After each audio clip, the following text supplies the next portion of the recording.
All right. Good day, everybody. Welcome to Headline Hits with LW.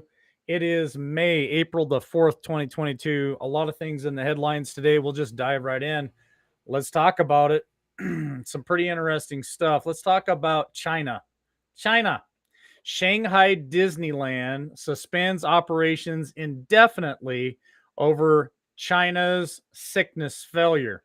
Now, if you remember correctly, when this all broke out back in 2020, 2021, China didn't do a whole lot of lockdowns. These variants keep getting weaker and weaker and weaker. So you got to ask yourself, why is it that China is now locking down their civilians? Well, let's read about it a little bit here. Shanghai Disney is stayed closed nearly 2 weeks after shuttering its doors due to a surge in infections of the Chinese sickness in the region. Shanghai's Disney resorts also remain closed, with all ticket sales suspended until reopening date is announced for the parks. Chinese officials first announced on March 21st that Shanghai Disney Town and Wish Upon a Star would temporarily be closed due to the current pandemic situation, according to the report by MSN. China has failed to contain the Chinese sickness since it first emerged in central Wuhan, China, using lockdown measures for years in any of their provinces. So it talks about locking down 26 million people all at once. It says that they're going to try to do it in waves, an admission that locking down an entire city at once is not feasible. So how are they going to do that? And what does this mean? I mean, it's I find it pretty odd and crazy that people are even still believing in any of this stuff. It raises my suspicion on what's really going on, and why are they requiring our attention over in Shanghai right now? What's going on? What are we not being told? Remember, folks. They put things out there for a reason. So I don't buy any of that crap. That's just me. All right, let's move on to the next headline here. And let's talk about the Democrat Party. A poll was done, and majority of Americans approve of Florida's, quote, don't say gay, end quote, law, including 55% of Democrats. What is that about? The majority of Americans approve of Florida's parental rights in education law, misreported by the left-wing media and activists as the "Don't Say Gay" bill.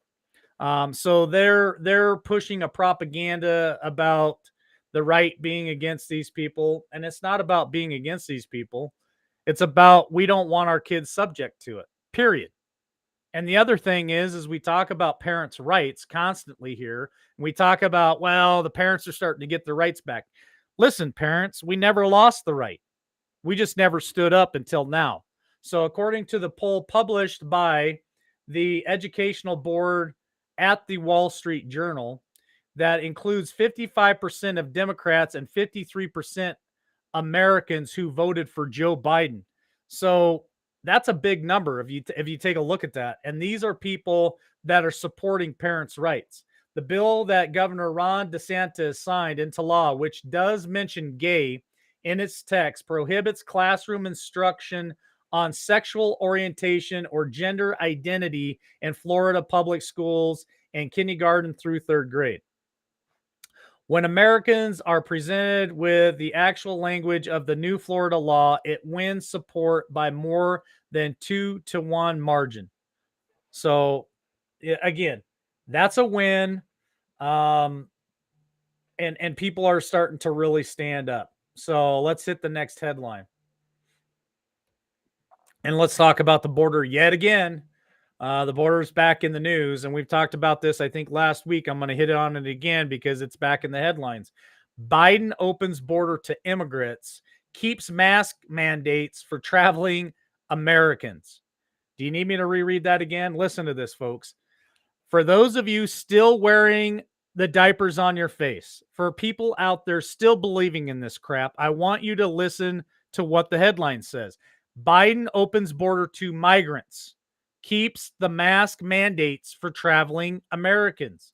While President Joe Biden lifts public health controls at the United States-Mexico border, so more border crossers and illegal aliens are released into the U.S. interior, American citizens are still required to abide by a strict Chinese sickness restrictions while traveling. What does that tell you guys?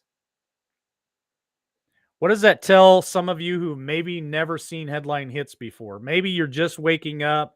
Maybe you've been sick and tired of all this stuff and you're looking for answers. There's part of your answer right there. Late last week, the Centers of Disease Control and Prevention, which is the CDC, announced that the Biden administration would end Title 42, a broad public health authority that allows federal immigration and officials to quickly return border crossers and illegal aliens to their native countries. So they're no longer going to enforce that. They're just going to let them into the interior. Now, they're not requiring anything from these migrants, whether they're legal or illegal. They're just letting them cross the border and come into America through the southern border there. But yet, if you're flying on an airplane and you're an American citizen, you have constant restrictions at airports, places in New York and California. I've seen even places still in Idaho that are trying to push this nonsense. They're requiring you to wear face coverings, and they're telling you if you don't wear it, you can't come in. Well, guess what? I don't need to spend my money there. You guys are insane. Insane. Let's go to the next headline. Let's talk about one of my favorite people that have ran for a public office. Donald Trump endorses Sarah Palin for Congress, a wonderful patriot, end quote from Donald Trump. Now, I've been a big Sarah Palin fan. I know some women don't like her, and I don't get it. I'd like to do a panel and find out why women don't like Sarah Palin. Because, in my opinion, she stood up strong and tall and got attacked by the left and by the right in her same party when she was running for VP of the United States. Sarah Palin, in my opinion, is somebody that young women should look up to. Not Hills Up, not Hillary, not Pelosi, not any of those women, but the Sarah Palins of the world, the Owens, the Marcy Taylor Greens. Those are the women that young women should look up to. So former President Donald Trump enthusiastically endorsed former Alaskan Governor Sarah Palin in her run to fill Representative Don Young's Republican chair in Alaska, the congressional seat. Now, they went back and forth congratulating each other. Sarah went out in the 2016 primaries and endorsed Trump right away. Said that we're ready for our troops to deserve the best new commander in chief. And she just really went out there and stuck up for Trump. And so now Trump is returning the favor. I hope her the best. I hope she wins that seat because we need people like her in politics. All right, let's talk about another lady in the politics that's in the public eye. And this is one that I would say shouldn't be a role model. Chuck Todd fails to ask Hillary Clinton about the FEC fine for the Steele dossier. Now, listen to this. Listen to this. It's right in front of your face. Former Democrat Party presidential nominee Hillary Clinton was fined last week by the Federal Elections Commission, the FEC, Federal Elections Commission, for paying for the fraudulent, I'm probably going to get taken down for even saying that name, Russian dossier. It's right here in the news, Facebook. I'm reporting the news. But the NBC's host, Chuck Todd, failed to ask her about that on the Sunday morning interview that he did with her. Hillary Clinton in the 2016 campaign and the Democratic National Committee were fined on Tuesday $113,000 by the Federal Elections Committee for hiding their spending on the fraudulent Russian dossier. It goes further to say that it was all a hoax. They did some leaks. So it says right here, the Clinton campaign had provided the dossier for the FBI and leaked it to fellow Democrats and the media, which led to an FBI to conduct surveillance on Trump aides and undermine an incoming administration in 2017. Wasn't that supposed to be just a conspiracy theory? Remember those people out there talking about this is all just conspiracy theory? Mad Cow says it. Chuck Todd says it. There's a lot of people out there that keep claiming everything that Trump has said and everything that we're putting out is conspiracy. But yet it keeps coming back as conspiracy fact. All right, let's hit the next headline. Let's talk about the laptop. More coming out. Ron Johnson on Hunter Biden's laptop. Media being caught in a cover up. What was that? Senator Ron Johnson, a Republican from Wisconsin, on Sunday weighed in on majority media outlets confirming the authenticity of Hunter Biden's cover up laptop and emails revealing his business dealings. Johnson told Fox News Channel Sunday Morning Features that the admission from the New York Times and Washington Post proves, quote, how complicit, end quote, the media has been on the effort to cover up Hunter Biden's laptop leading up to the 2020 presidential elections. And man, we beat this horse good, and we've talked about it. We even talked about it a year ago or longer, and how they took this information, they covered it up because they knew it would affect 2020. I think really what the New York Times and Washington Post articles prove is how complicit they have been and continue to be in the cover up, end quote, from Johnson.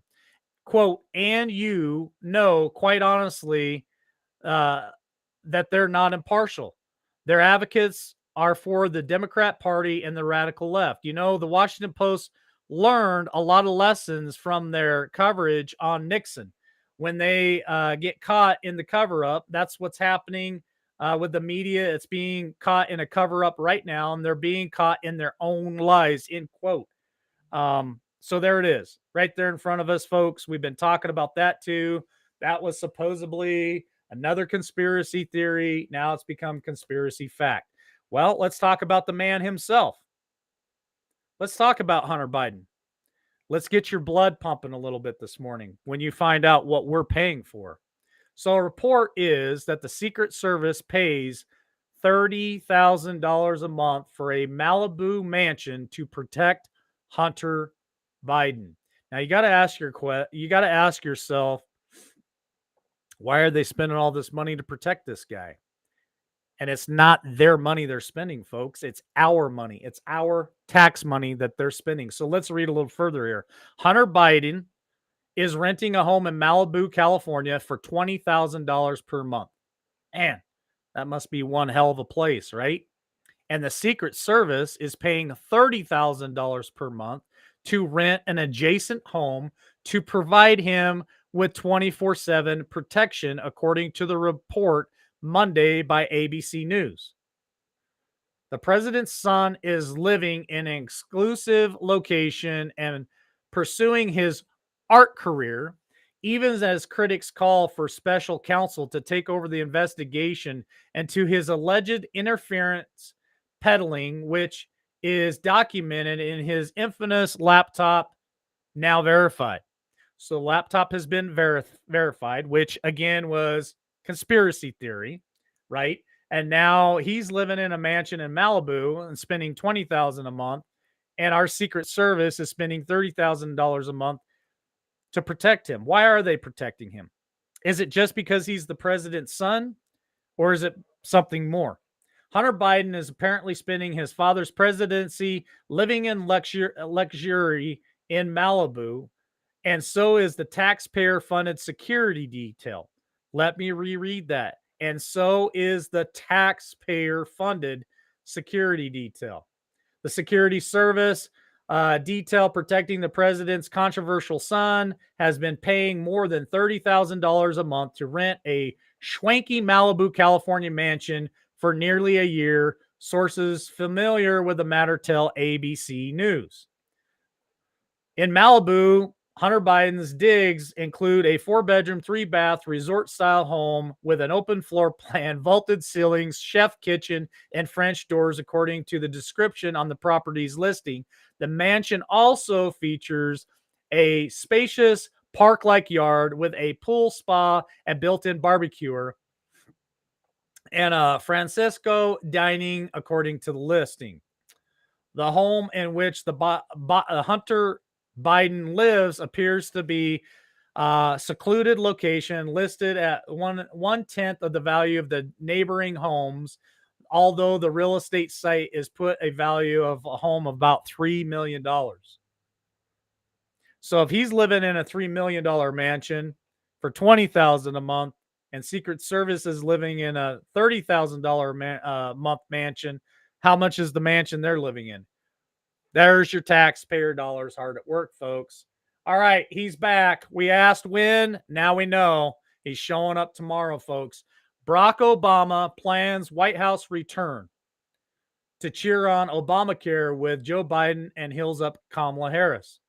Former President Barack Obama on Tuesday will make his first return to the White House since leaving office, where he will join President Joe Biden and Vice President heels up Kamala Harris to applaud the effort for the Affordable Care Act, as known as Obamacare. Now, listen to this. You're going to love this part.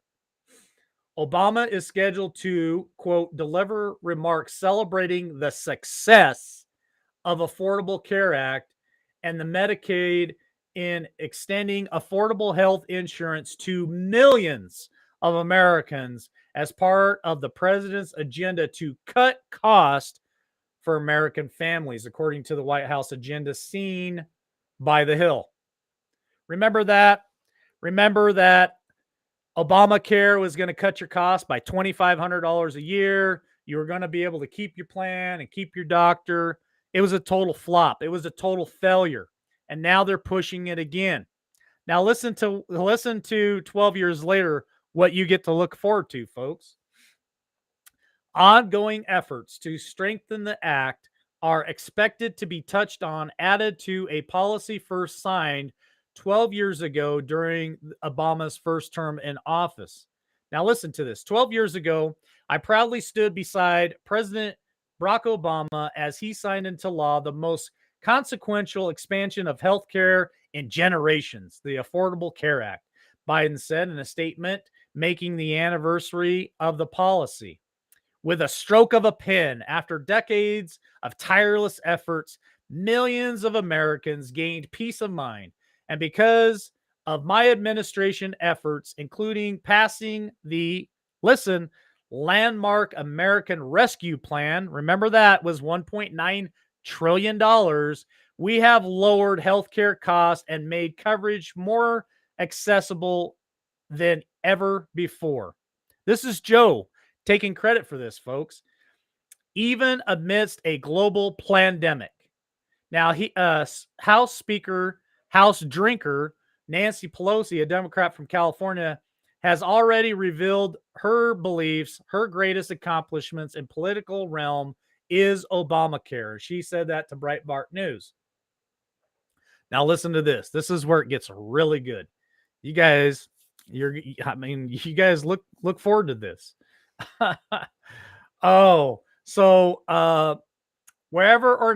Whether or not Biden believes it, the same is remained to be seen. But last year, the president said his Build Back Better plan was a bigger deal than Obama's Affordable Care Act, and that's what he told Breitbart News. Now, listen to this.